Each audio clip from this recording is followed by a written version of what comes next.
आज फ्रिज में ताजा मुनगा और लाल लाल टमाटर देखकर मुझे गांव की वो एकदम रसीली सब्जी याद आ गई। सौंधी सी खुशबू, सौंधा सा टेस्ट।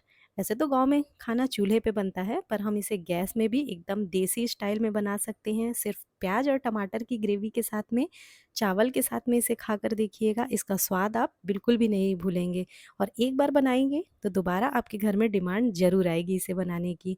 तो इसके लिए सबसे पहले ना हम एकदम ताज़ा वाला मुनगा ले लेंगे।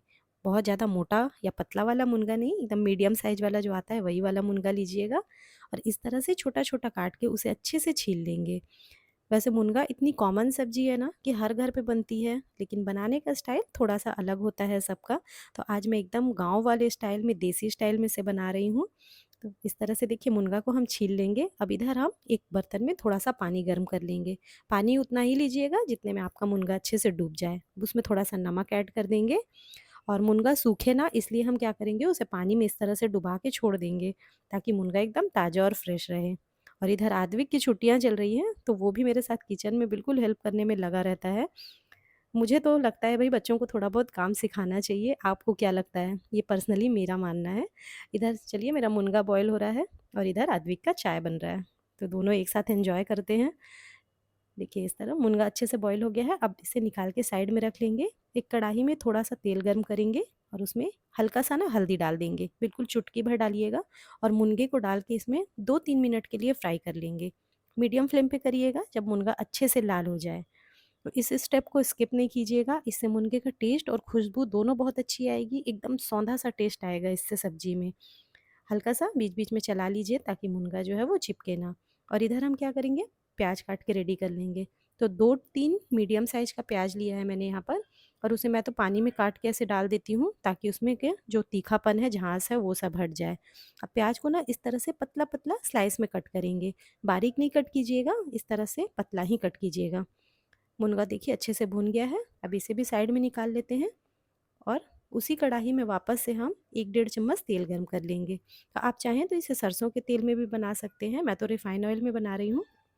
अब उसमें जीरा डाल के प्याज छौंक देंगे और प्याज को एकदम लो फ्लेम पे ढक के सॉफ्ट होने तक पका लेंगे। तो प्याज को इतना पकाइएगा कि बिल्कुल अच्छे से वो ग्रेवी बनने लायक हो जाए। अब इधर क्या करेंगे, 2-3 लहसुन को इस तरह से हल्का-सा कूट लेंगे। तो लहसुन वगैरह ना आप ताज़े ही कूट के डालिएगा सब्ज़ी में, तो इससे टेस्ट बहुत अच्छा आएगा। अब 2 टमाटर लिया है मैंने, खट्टे नहीं हैं टमाटर। अगर आपके टमाटर खट्टे वाले हो ना तो 1 ही लीजिएगा, अगर खट्टे नहीं हैं तो आप ग्रेवी बढ़ाने के लिए 2 से ज़्यादा भी डाल सकते हैं।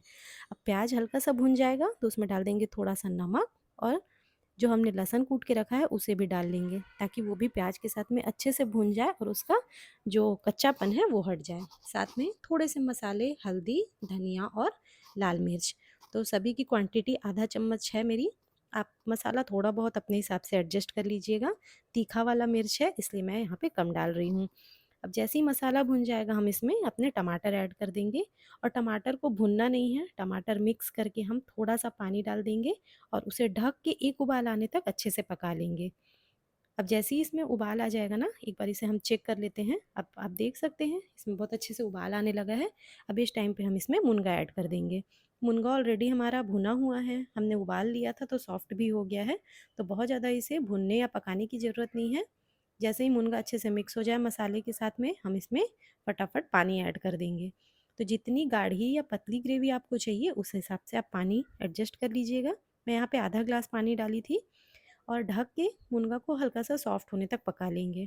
तो अच्छे से देखिए ग्रेवी उबलने लग गई है, मुनगा भी अच्छे से मिक्स हो गया है, सारे मसाले मुनगे के अंदर तक चले गए हैं, एकदम सॉफ्ट हो गया है मुनगा।